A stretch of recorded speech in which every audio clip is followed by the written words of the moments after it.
Don't peel bananas while squatting once you have a Ugandan husband.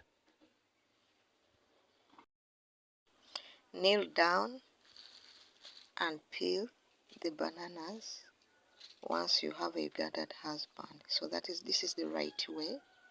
You have to kneel down while peeling the bananas. Here in Uganda we call it matoke. Yeah, we call it matoke, but in English they are bananas. So you have to kneel down. That's what Ugandan women do. You have to kneel down and peel the bananas. So that's the right way. That's the right way, guys. Yeah, the way I'm doing there in my videos. Don't you see me enjoying peeling matoke? I'm enjoying peeling my matoke. As you see, you peel very well.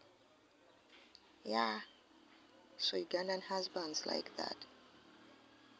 Ugandan men like that. They like that. So you have to kneel down, guys, once you have a Ugandan husband.